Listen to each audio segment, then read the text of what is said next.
Welcome back to Quality Digest Live. QDL is your weekly look at who and what is making news in the world of quality. I'm Dirk Ducharme, Editor-in-Chief of Quality Digest, and joining us today is Jeff Dewar, CEO of Quality Digest, and also an expert with maybe 30 or 40 years in corporate training, including classroom training, remote, and various forms of e-learning. And before we get going about and talking to Jeff here about e-learning and corporate training and so forth, I should point out that our sister company, Kaizen Institute Online, produces and sells video training for continuous improvement in about 60 countries. So with that introduction there, Jeff, how you doing this morning? Hi, good morning, Dirk. Good. Up there in cold and frigid Seattle? Snow everywhere. Snowmageddon. Snowmageddon. So yeah, before we get going into this, tell us a little bit about in your years of corporate training. What, 30 years, 40 years? 40 years, Dirk. 40 years of training. Okay. So in your 40 years of corporate training, how have you seen it change in that time? Well, when I first started, it was really chalk and talk with maybe some acetates that were laid out and you write up on them. But basically, that's just a version of a blackboard, although you have sometimes some pre-printed stuff. Or even some slides, 35 millimeter slides.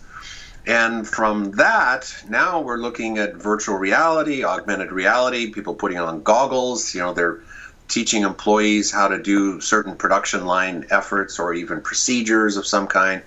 Even there's some experiments going on about how to teach people to do, customer service types of interactions with these goggles for products that haven't even been released yet, or production lines that haven't even been created yet, but they're getting a head start on it. So, I mean, that is a multiple orders of magnitude difference in the advancement of the use of technology for training. Okay, and for you yourself, I mean, you've basically gone from the type of training you do, from what I know of you, you used to do, like you said, the chalk and talk, the class board training, then what we called CBT or computer-based training, where basically you had some sort of program that would run on your computer, and now we're doing actually, video training. How has that changed the interaction in the classroom, what students are actually exposed to, and actually how has it changed the way even facilitators or trainers actually work?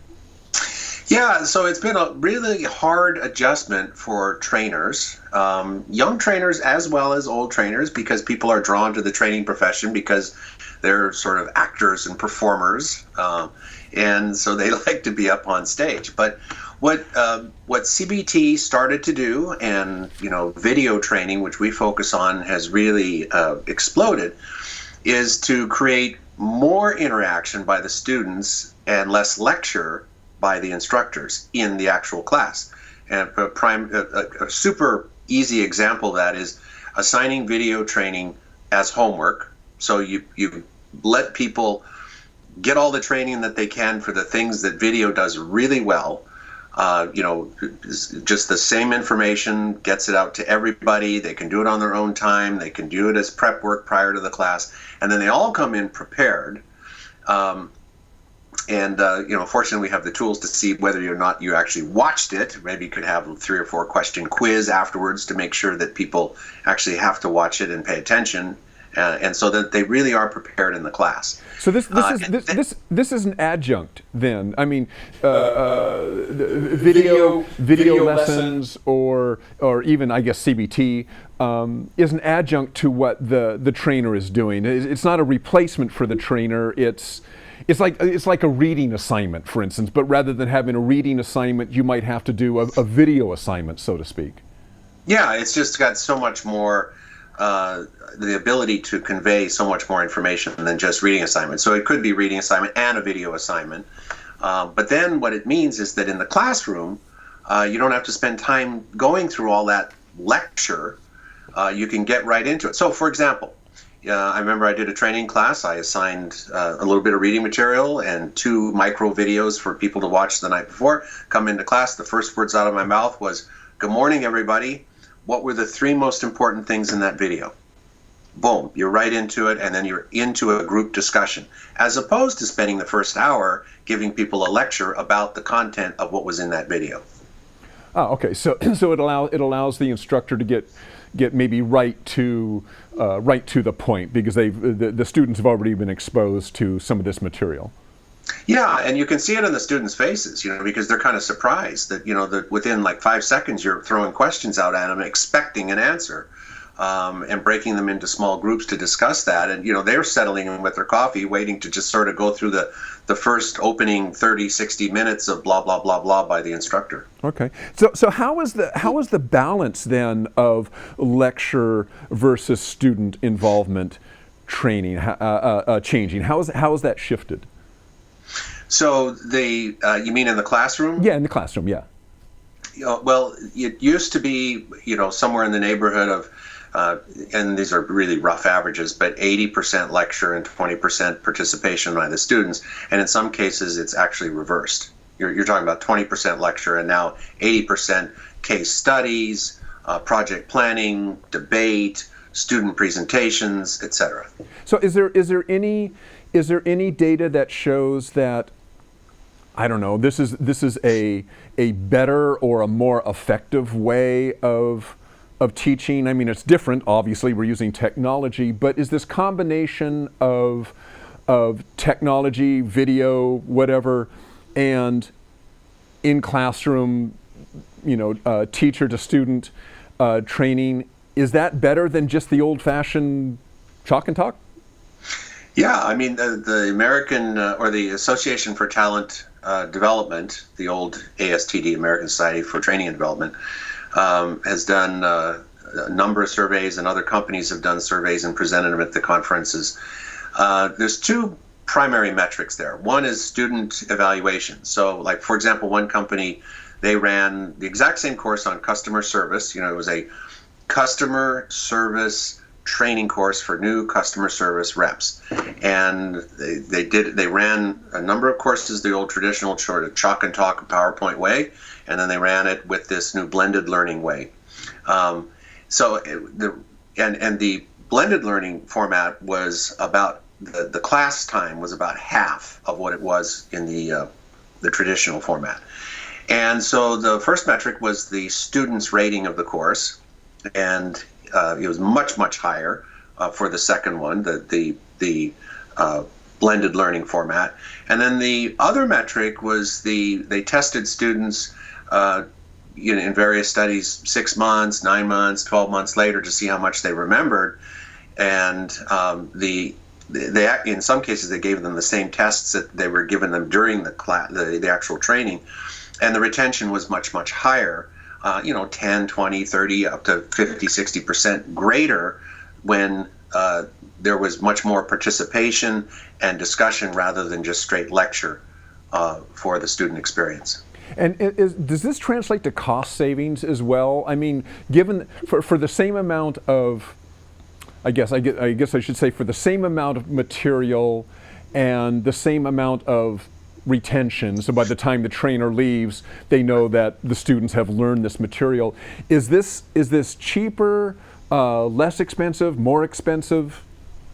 Yeah, like that example I just gave, where the class time for the blended learning format was about half the time. I mean, you're talking about tens of thousands or potentially hundreds of thousands, in some companies, millions of dollars, because the employee time is by far and away the largest cost for training, taking someone off the job to go to a training class. So if you can cut that in half, you've saved a ton of money. The cost of what I tell our clients, when they're thinking about incorporating video into their training, I'll tell them, look, when you look at the price of pretty much any sort of video training, you spend more on coffee and paper towels for your employees than you do on video training. I mean, it's very, very inexpensive. It's the employee time that is really the giant component of the cost. So you cut that in half, you're talking about a huge savings. Do people even, that's interesting though, do people even think about that? So I mean, they'll see the price, they want to order, a whole bunch of video training or in-house training or whatever the training is, and they're saying, oh my gosh, like this is going to cost us, $100,000, that's really expensive. Do they even think about the amount of time or the amount of money they're saving because their employees will spend less time in training? Do they even recognize that? Some do. I'd say half or more. It's not the first thought on their mind. They have a budget. There's a certain percentage of time, employee time, that is already sort of pre-allocated to training. My position is, don't say we'll cut employee training in half, but rather, use that if you needed X amount of time to train employees in a certain subject, and you cut that in half, now train them in something else that's of value. So what you're getting is a smarter, more capable employee. But if you wanted to cut the amount of time in training, sure, you could do that as well and still save money. Okay. So let's get away from the technology and all this for a little bit. Let's talk about content. So aside from the technology part of it, what is changing on more I don't know, I guess you'd call it the right brain side of changing? How are things changing in terms of the way material is presented? Yeah, so that's an interesting thing is if you free up the instructors so they don't have to go through the lecture portion of the class that they traditionally had, or not nearly as much that they have done in the past. Now it allows you to really start to create some interesting experiences, discussions with the students. And so one of them is the increased use of stories. It gives the instructor a chance to really think about how can I use some better examples, storytelling, how can I become more adept at that. One of the guys I used to work with learned to do some magic in his presentation, and every single one of his magic tricks was not just a magic trick, but it was a metaphor for how you could improve customer service or how you could do better project planning or better problem solving using this magic. So I know that sounds kind of a bit of a crazy idea, but it was very entertaining, and people really remembered the points he was making. The other way is in creating these metaphors, you can kind of connect what students already know to something that you're trying to teach them to learn. So, for example, when you're introducing project management to people, which is getting cascaded down throughout the organization, so that sort of the rank and file is learning more and more about project planning, because everything these days is about projects. Instead of teaching them here's how Microsoft Project works, you start off by creating a metaphor of how to plan out a family vacation, and everybody understands that task, its frustrations, the problems that are involved in it, and so on. So freeing up the instructor to really focus on some of those things makes for that much more right brain sort of experience that the students would be able to achieve. Okay. What's the craziest thing you've seen in training? Well, it really it's happening more and more now, and it really goes back 40 years when I was in college, and basically the craziest thing is that the students are being treated like adults. There's this thing about, in training, it's kind of an extension of your educational experience when you're in school. And, there's the professor and the student, and, you're sort of treated like a child in many ways. Even, managers that are in a training class are sometimes treated that way. And way back when I had a chemistry exam, and on the very first day of the class, the professor walked in and said, here's the final exam.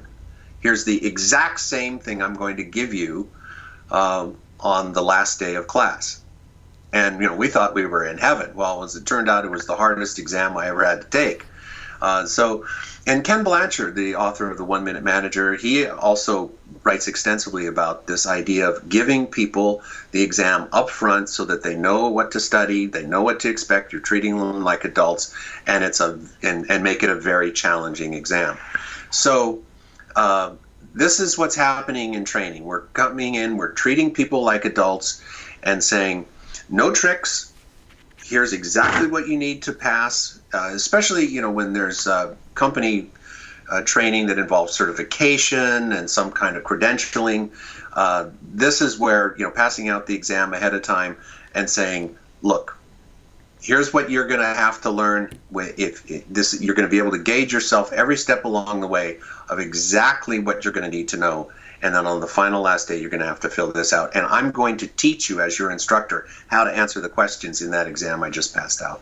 Right. I mean, there's no reason there's no reason why not to know what the end goal is or what the end information is. It's not like the test doesn't have to be a surprise. The idea is that you're supposed to learn something. Why not tell them ahead of time what they're supposed to learn, right? I mean, that's exactly. Yeah. And although you get when we have these discussions within the training sort of ecosystem, there's many trainers that will argue that point, against that point very vigorously. And then of course the other side, they will say, well, wait a minute, what are learning objectives?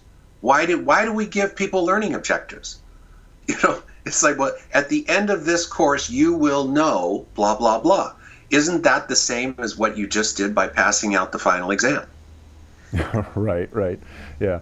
Except I think one's a little bit more detailed. yeah, exactly. Now bear in mind that there was the test was constructed in a way where you could not just memorize an answer. Right. You had to demonstrate, and on the final day of the class, the test was augmented by some information that was up on the chalkboard. So now you had to apply that information to the test. But if you knew how to answer that question, what was up on the chalkboard it could have been anything because you had that expertise. And that's interesting because really the goal of any teaching is that at the end you should understand the topic, and it doesn't matter whether you're told the answers ahead of time or whether you're told about the test ahead of time. You still have to demonstrate your knowledge, and if you can demonstrate your knowledge, it doesn't really matter how you got from A to B, I don't think. Yeah, I mean, it's in training we say education is teaching people how to think, training is teaching them what to do. For example, it's the difference between sex education and sex training. Right. If your child asked you to sign a permission slip, for sex education or sex training, I think you'd have a different opinion about which one you would want to sign. And there's obviously mixing of the two, but teaching people what to do, as long as they can perform the task and they have confidence in being able to repeat it with a high quality, isn't, like you just said, isn't that what the real goal is? Right. Okay, well, before we go here, how can training professionals prepare for the future?